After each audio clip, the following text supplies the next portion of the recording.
penting saja. Ya. Pak ya, Pak ya. Ya baik, terima kasih atas kesempatannya Pak. Bismillah. Sebelumnya mohon izin Pak, saya akan membuka slide. Ya.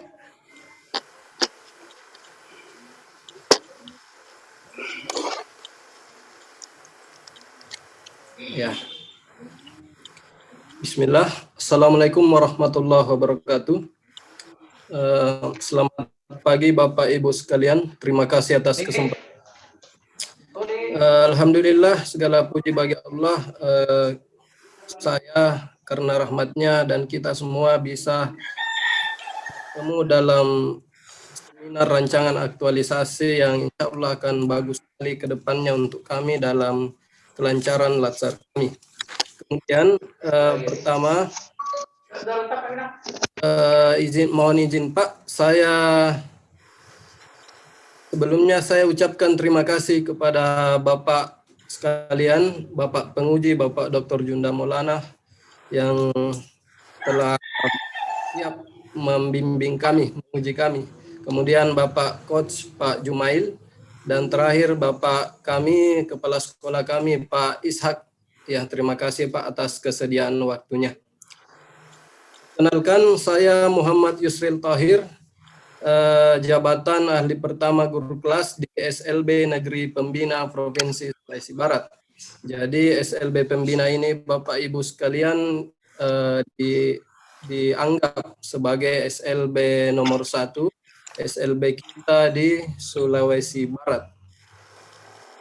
Kemudian judul rancangan aksi saya yakni peningkatan kemampuan penerapan pola hidup bersih dan sehat atau PHBS di tengah pandemi COVID-19 melalui demonstrasi penggunaan media pencuci tangan, penyikat gigi, dan masker pada siswa tunagrahita kelas 5 di SLB Negeri Pembina Provinsi Sulawesi Barat. Ya. Kemudian judul ini saya angkat berangkat dari latar belakang di lapangan rendahnya kemampuan penerapan pola hidup bersih sehat siswa, khususnya siswa tunagrahita di tengah pandemi COVID ini. Kemudian kita punya harapan bagaimana meningkatkan kemampuan penerapan pola hidup bersih sehat ini agar siswa kita tidak mudah sakit dan tidak gampang tertular COVID-19. Dan solusinya yang kami pikirkan setelah mengkaji analisis isunya yakni demonstrasi penggunaan media kebersihan berupa media pencuci tangan, penyikat gigi, dan penggunaan masker. Ya, identifikasi isu kami Bapak Ibu sekalian, kami awalnya melihat ada 3 isu besar di sekolah kami. Yang pertama, semangat belajar siswa tunagrahita di kelas yang menurun disebabkan terbiasa dalam masa banyak bermain karena jam tatap muka yang sangat sedikit disebabkan pandemi COVID ini. Yang kedua, rendahnya kesadaran dan kemampuan siswa akan penerapan pola hidup bersih dan sehat di masa pandemi COVID-19 ini. Kemudian yang ketiga, ketidaktersediaan fasilitas yang baik akibat gempa yang membuat siswa kita semakin tidak nyaman ke sekolah. Kemudian analisis USG dari isu tersebut, Bapak Ibu sekalian, pertama, semangat belajar siswa yang turun, semangat belajar siswa di kelas yang turun disebabkan terbiasa dalam banyak bermain dalam masa karena jam tatap muka yang sangat sedikit karena COVID ini. Kami tempatkan di urutan kedua berdasarkan analisis kami. Yang kedua, rendahnya kesadaran dan kemampuan siswa akan penerapan pola hidup bersih dan sehat di masa pandemi ini. Kami tempatkan di urutan pertama. Saya tempatkan di urutan pertama. Yang ketiga, ketidaktersediaan beberapa fasilitas sekolah yang rusak yang semakin membuat siswa tidak nyaman ke sekolah. Ini saya prioritaskan di tempat yang ketiga. Kemudian analisis solusinya dengan kriteria efektivitas, kemudahan, dan keringanan biaya. Kami punya saya merumuskan bersama kepala sekolah saya dan beberapa orang guru, yakni pihak sekolah dan guru bekerja sama dengan orang latihan penerapan pola hidup bersih sehat di masa COVID-19 berupa pelajaran mencuci tangan, menggosok gigi, dan memakai masker. Ini solusi yang saya angkat, Bapak Ibu sekalian. Kemudian ini adalah matriks rancangan aktualisasi saya, Pak. Jadi yang pertama itu persiapan aktualisasi di Juni pekan keempat dan kelima ini, Pak. Pekan depan ini, Pak. Yakni saya berkonsultasi dengan coach, mentor terkait gagasan aktualisasi yang akan dilaksanakan, kemudian meminta persetujuan, kemudian mengatur jadwalnya, Bapak. Yang kedua, bagian kedua dari rancangan aktualisasi saya ada sosialisasi terkait rencana aktualisasi, yakni Juni pekan kelima, ini bersamaan dengan tahap pertama yang tadi, Pak, termasuk dengan menyiapkan kelengkapannya, Zoom, dan sebagainya. Yang ketiga, membuat perangkat pembelajaran. Jadi perangkat pembelajaran ini saya susun, jadi karena siswa saya tunagrahita, maka kami menyusun dengan RPI, yakni rancangan pembelajaran individual. Yang keempat, menyiapkan medianya, yakni ada media penggosok gigi, pencuci tangan, dan masker. Kemudian yang kelima, implementasi dari kegiatan ini, yakni saya sudah menerapkannya ke siswa. Jadi teknisnya Bapak Ibu perlu saya sampaikan bahwa mengingat siswa tunagrahita yang kesulitan dengan akses teknologi berupa tatap muka virtual seperti ini, maka kami bekerja sama dengan guru dan orang tua siswa untuk bisa mendatangkan siswa ke sekolah. Kemudian kami praktikkan, dan itu pun akan kami tetap sesuaikan dengan keadaan, karena bisa saja praktik ini akan kami libatkan langsung di rumah siswa menurut pengalaman pengajaran kami. Kemudian di tahap ini kami sudah menerapkan penggunaan media-media tersebut, Pak. Jadi bagaimana mencuci tangan, langkah-langkahnya, bagaimana menggosok gigi yang benar, dan bagaimana memakai masker dan membiasakan memakai masker saat berada pada kerumunan atau di luar rumah, seperti itu, Pak. Kemudian yang terakhir ini monitoring dan evaluasi pelaporan dari rencana aktualisasi latsar saya, Pak. Kemudian berikut adalah tampilan rencana jadwal aktualisasi saya. Yang merah ini kami tandai sebagai hari libur semester, Pak. Jadi Bapak seperti pada matriks tadi. Iya. Jadi demikian Pak penyampaian singkat saya terkait rancangan aktualisasi saya, Pak. Terima kasih. Saya kembalikan ke Pak Coach. Baik, terima kasih Pak Muhammad Yusril Tahir ya, sudah menyampaikan rancangan aktualisasi. Selanjutnya mohon kesediaan Bapak mentor untuk memberikan testimoni terkait apa yang sudah disampaikan oleh Pak Muhammad Yusril ini. Untuk itu diberi kesempatan Pak Ishak. Ternyata ini teman, saya baru lihat tadi, teman di dinas pendidikan dulu pada saya di sana sempat bertugas ya. Silakan Pak Ishak. Terima kasih Pak Coach dan penguji atas kesempatan yang diberikan kepada kami. Atas masuknya lagi Pak ini CPNS di tempat kami di SLB Negeri Pembina Provinsi Sulawesi Barat, Pak. Sangat berterima kasih kepada pemerintah. Berhubung di SLB Negeri Pembina, Pak, jumlah guru itu Pak 29, total 29 semua Pak. PNS 14, GTT 15 Pak. Tetapi yang dari PLB dari 29 guru itu, yang dari PLB itu hanya 12 orang. Sisanya Pak, sarjana ekonomi, sarjana hukum, bahkan ada juga dari pendidikan tetapi bukan dari PLB. Nah, tentu ke depan ini dengan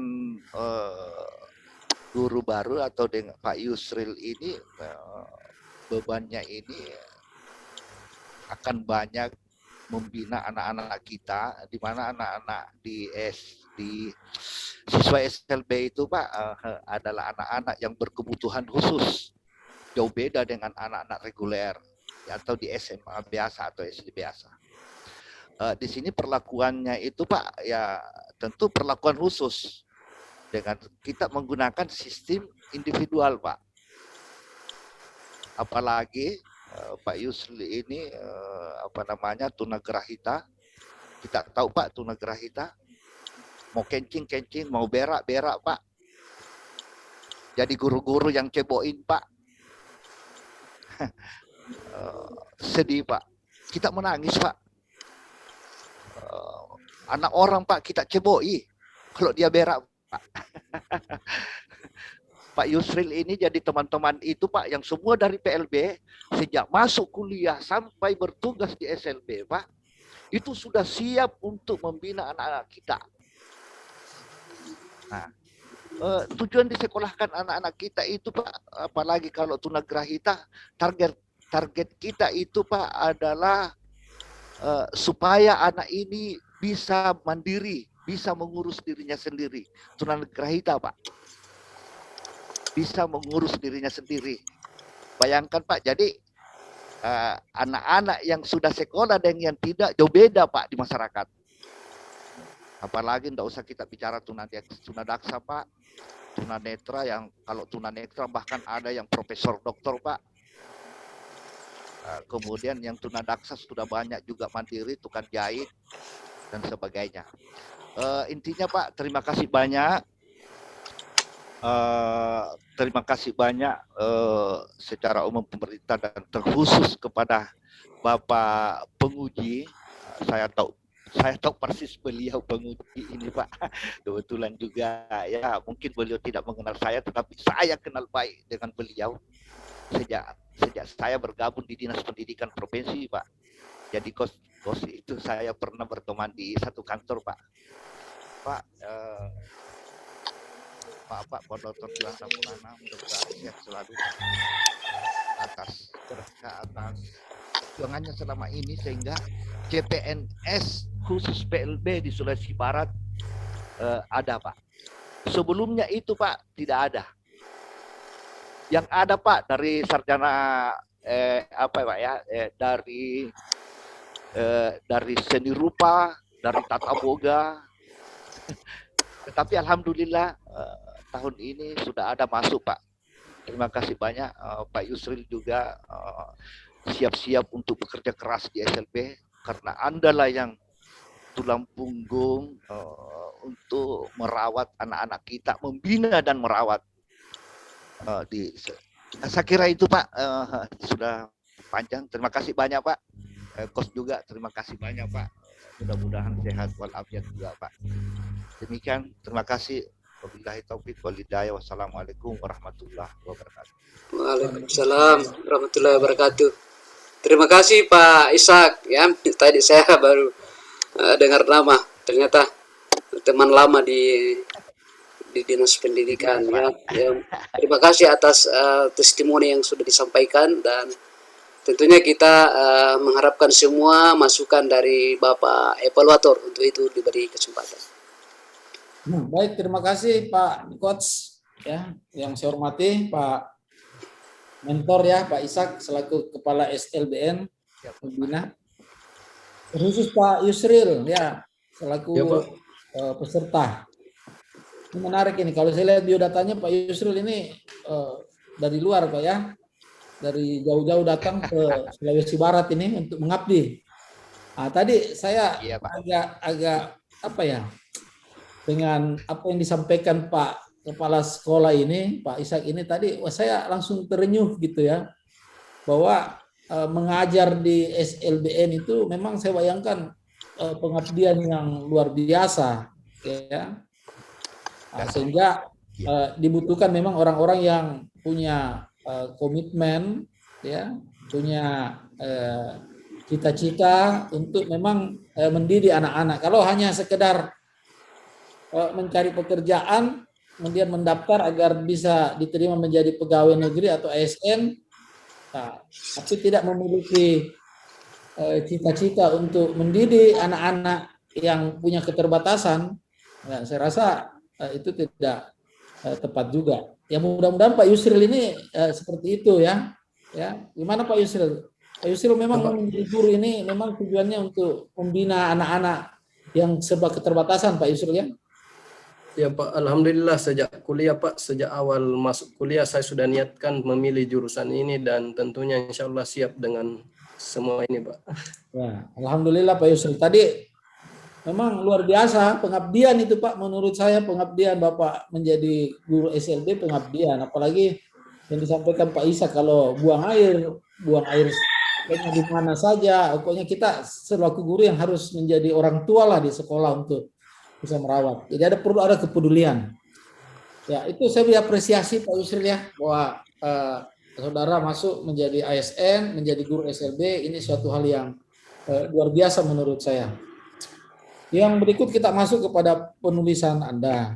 Kalau saya melihat penulisan Anda ini kan sudah melalui sebuah proses ya, konsultasi dengan mentor, konsultasi dengan coach, kemudian lahirlah tulisan saudara ini yang berkaitan dengan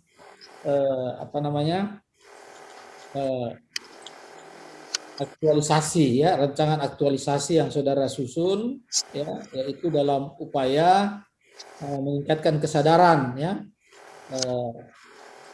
untuk menerapkan pola hidup bersih dan sehat. Ya, ini menarik karena dalam situasi pandemi ini ya, jangankan siswa SLB Pak ya, siswa-siswa lain saja ya yang sekolah umum, kalau tidak ada upaya untuk memperhatikan hal tersebut di sekolah-sekolah, nah ini juga akan menjadi suatu problem. Apalagi dengan kondisi siswa kita di SLBN ini adalah yang memiliki keterbatasan. Lalu saudara mengambil isu yaitu identifikasi isu rendahnya kesadaran dan kemampuan siswa akan penerapan pola hidup bersih dan sehat di masa pandemi COVID. Ya. Kalau misalnya saya coba bandingkan dengan isu pertama, semangat belajar ya, terlepas tadi sudah melalui konsultasi tadi ya, kan saya mau menarik suatu kesimpulan mengapa tentang kemampuan saudara dalam melihat isu yang ada. Terlepas tadi sudah melalui proses, saya tidak bisa ganggu lagi judulnya Bapak karena sudah ada proses. Cuma coba Bapak lihat di identifikasi isu Pak Yusril ya, di yang tadi sudah cocok yang tadi Pak. Ya ini bisa ini. Ya. Ini antara semangat belajar di kelas anak berkebutuhan khusus dengan rendahnya kesadaran. Kira-kira menurut saudara, ya bukan menurut saudara bahwa yang lebih penting itu adalah poin kedua ya, isu yang saudara angkat. Begitu kira-kira Pak Yusril ya? Ya Pak. Ya. Lalu kira-kira kalau kita mengambil tema isu yang pertama, semangat belajar di kelas kebutuhan khusus yang menurun drastis disebabkan terbiasa dalam masa banyak bermain. Ini kita menjadikan isu, kemudian kita carikan solusi. Kan ini akan lebih berdampak kepada kemampuan anak tersebut. Ya, kemampuan anak tersebut, anak didik kita. Bukan hanya kepada kesadaran kesehatan saya, tapi lebih kepada kemampuan dia dalam proses belajar mengajar. Kira-kira mengapa saudara, ini saya bandingkan dua saya, mengapa saudara lebih memilih rendahnya kesadaran siswa dan kemampuan ini dibanding isu yang pertama? Kira-kira bagaimana alasannya Pak Yusril? Ya Pak, terima kasih Pak. Jadi alasan saya mengangkat poin kedua ini sebagai isu utama yang akan kami tuntaskan yakni karena kami berpegang Pak pada prinsip keselamatan jiwa lebih utama Pak.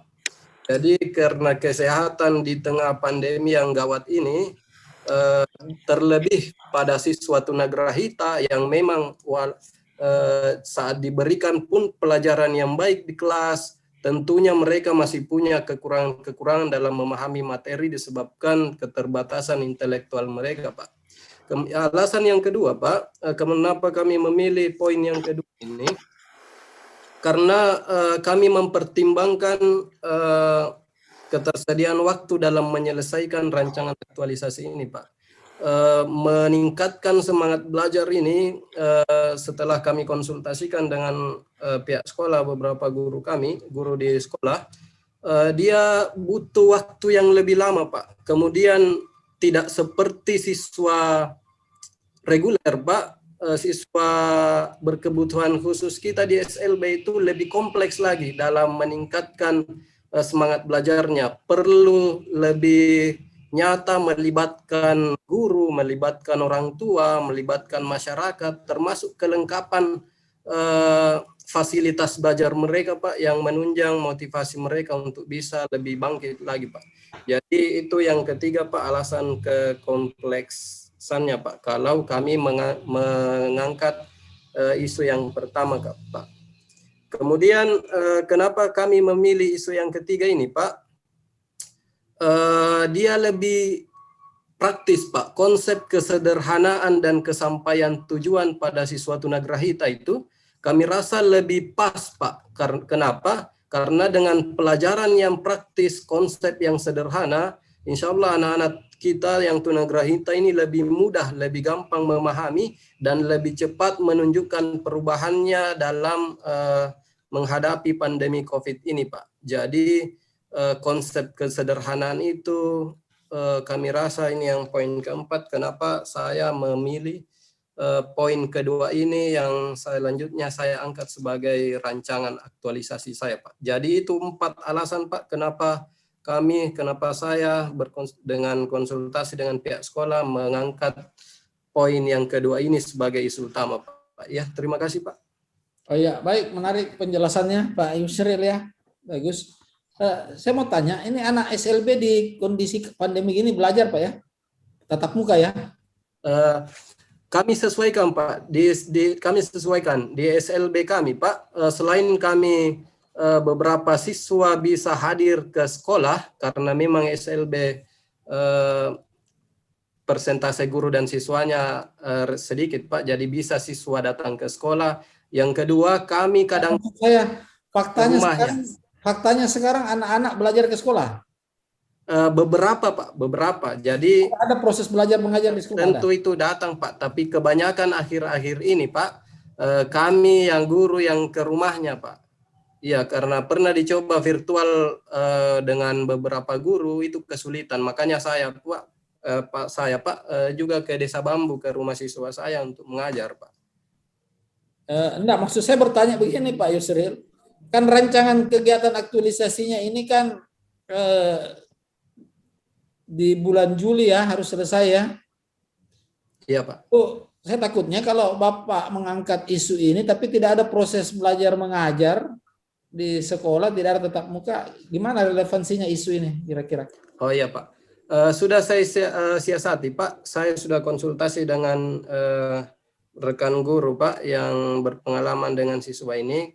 Yang pertama, inisial siswa saya ini, Pak, namanya I, dari seorang laki-laki kelas 5 tunagrahita, Pak, dan rumahnya kemudian dekat dengan sekolah. Jadi kami sudah konsultasi dengan guru untuk bekerja sama dengan orang tua supaya siswa tersebut diantar ke sekolah, Pak. Seperti itu, Pak. Jadi orang-orang tertentu saja dalam rangka mendukung aktualisasi saudara diminta orang tua siswa anaknya ke sekolah, atau memang ada proses sekolah? Proses sekolah tidak ada, Pak. Tetapi yang anak yang dibutuhkan untuk aktualisasi itu didatangkan. Tetapi kita tetap menjaga protokol kesehatan, Pak. Artinya kalau misalnya COVID sudah tidak ada, baru ada sekolah gitu kira-kira, Pak, ya?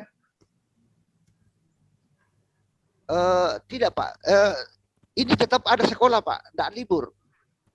Maksudnya tetap aktif sekolah, tetapi guru mendatangi, didatangkan juga sebagian. Anda begini maksud saya Pak. Ini kan aktualisasinya adalah penerapan protokol kesehatan ya di masa pandemi. Artinya ini akan diimplementasikan di sekolah. Kan begitu. Lalu pertanyaan saya, adakah siswa sekolah? Kalau tidak ada siswa sekolah berarti tidak relevan dong aktualisasinya ini dengan kondisi saat sekarang yang tidak bersekolah. Jangan-jangan nanti siswanya bersekolah pandemi COVID sudah tidak lagi, jadi tidak relevan isunya ini. Oh iya Pak. Tetap sekolah Pak. Ya coba Pak. dijelaskan bagi saya gitu loh. Oh iya, saya paham maksudnya Pak. Ya. Jadi pelajaran ini Pak penting sebagai jangka pendeknya seperti itu Pak. Kemudian untuk jangka panjang kesadaran kebersihan siswa ini Pak akan terus bermanfaat untuk mereka. Maksud saya seperti ini Pak, setelah memberikan pelajaran peningkatan penerapan pola hidup bersih sehat ini pada siswa tunagrahita itu Pak, bukan hanya ia terapkan ilmunya ini terkait COVID Pak, terkait wabah COVID misalnya di sekolah, tetapi ini juga bagaimana ia di masyarakat berinteraksinya Pak. Jadi tidak maksud saya maaf Pak, tidak sesempit bahwa pelajaran ini untuk mereka di saat di sekolah untuk menghadapi masa sekolah nanti Pak. Tetap nanti di masyarakat bagaimana ia, dan untuk jangka panjang ini memahamkan tunagrahita tentang kebersihan, ini saya rasa poin yang sangat penting Pak. Makanya kami memasukkan setelah berkonsultasi dengan coach poin kebersihan mulut di sini Pak, karena siswa kita tunagrahita mohon maaf Pak itu memang nyata tampak sekali kesulitan dan sering ke sekolah dengan mohon maaf mulut yang belum seperti menyikat gigi, belum bersih seperti itu Pak. Jadi tidak sekadar jadi rancangan isu ini tidak sekadar untuk menghadapi masa saat sekolah nanti Pak, tetapi bagaimana nanti dia di lapangan, di masyarakat, dan bagaimana jangka panjang ke depannya. Begitu maksud saya Pak. Terima kasih. Ya, saya terima kasih Pak Yusril. Saya senang saudara bisa bisa menanggapi. Ya, artinya ada argumen lah menurut saya. Itu yang penting bahwa Anda menguasai. Cuma saya agak sedikit, enggak apa-apa ya. Saya agak sedikit mengorek ini karena isu yang saudara angkat itu rendahnya kesadaran dan kemampuan siswa akan penerapan pola hidup bersih dan sehat di masa pandemi COVID. Tapi kalau yang kita maksud tadi itu saya setuju bahwa pola hidup sehat bersih itu bukan hanya di masa pandemi COVID, di luar pandemi COVID juga diperlukan itu, bukan hanya di sekolah, di rumah, di lingkungan juga diperlukan itu.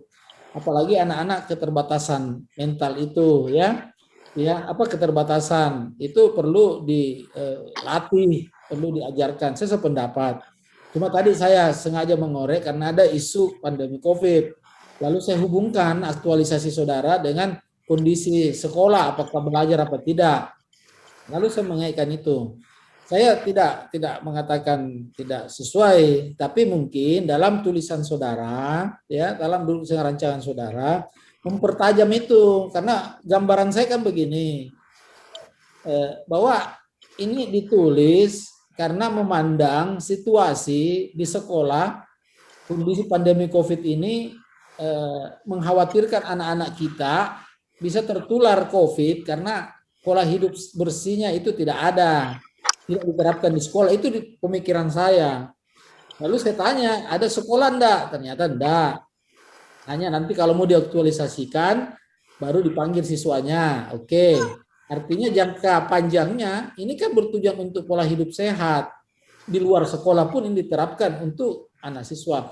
Mungkin nanti ini lebih diperjelas dalam tulisan saudara, bahwa yang dimaksud ini untuk mendidik anak-anak siswa kita ini, ya, untuk berperilaku hidup bersih dan sehat. Selain untuk di sekolah, juga untuk kehidupan di rumah maupun di lingkungan ini, sehingga anak-anak kita ini berperilaku hidup bersih dan sehat. Mungkin itu saja ya arahan saya kepada Pak Yusril. Selamat ya Pak Yusril. Ya, Pak. Terima kasih Pak, jelas sekali ya, bagus sekali Pak, saya paham. Ya. Baik ya, terima kasih Bapak Evaluator ya, masukan yang luar biasa. Jadi mungkin ada beberapa hal yang mungkin perlu Pak Yusril catat terkait masukan Pak Evaluator ya. Bahwa tunagrahita ini nanti Anda gambarkan apa sih itu tunagrahita ya. Kemudian mungkin kan lebih kepada kemandirian dalam hal kemandirian kebersihan diri. Kan ini kan tunagrahita itu kan ya dia di bawah normal dari segala hal, terutama pada kemampuan kognitif ya. Nah, ini barangkali juga bisa Anda kaitkan ya, termasuk yang disampaikan Pak Evaluator tadi terkait tentang ini adalah bukan lagi preventif tapi kuratif daripada angka stunting yang tinggi di Sulbar ya. Jadi ini penyebab utamanya itu kan grahita itu adalah karena stunting ya. Jadi penanganannya karena sudah terlanjur ada ya. Jadi ini kalau Pak Evaluator itu sangat ini dengan ini karena beliau membuat grand design tentang bagaimana menangani penanganan stunting ya. Jadi ini kan muaranya ya. Jadi bagian dari pengobatannya ya. Karena sudah terlanjur ada ya, dan itu tinggi angkanya. Dan ini juga mendukung visi misi organisasi Sulbar ya. Ya, baik itu program khusus tentang marasa ya, juga nanti dikaitkan terkait tentang visi 1 ya, bagaimana meningkatkan sumber daya manusia yang berkarakter dan handal. Jadi nanti Anda kaitkan ke sana lah itu ya, terkait tentang itu mungkin lebih panjang. Itu yang mungkin Pak Evaluator inginkan, bagaimana Anda membangun ini untuk program jangka panjang. Kalaupun ini ada judul Anda terkait di masa pandemi, karena memang ini waktunya sangat singkat, hanya dalam sebulan Anda implementasi, dan itu harus dicapai dan harus ada evidence, bukti-bukti kegiatannya. Saya kira itu Pak Yusril ya, nanti Anda formulasikan di dalam rancangan ini dan kalau boleh diimplementasi di lapangan. Saya kira itu masukan ya, mungkin ya kesimpulan yang bisa kita tarik dari masukan-masukan dari mentor maupun Bapak Evaluator. Terakhir Pak Yusril silakan ditutup ya. Ya Pak, terima kasih Pak. Saya ucapkan masukannya mengena sekali Pak. Saya sampai baru tersadar poin penting ini Pak yang disampaikan oleh Bapak Evaluator. Terima kasih banyak Pak. Kemudian saya ucapkan terima kasih Pak kepada Bapak Kepala Sekolah saya, mentor saya Pak Ishak yang senantiasa membantu, memudahkan dan bekerja sama dengan saya. Terima kasih Pak. Kemudian Bapak Jumail sudah seperti entah orang tua atau senior saya. Terima kasih Pak, bimbingannya selama ini luar biasa.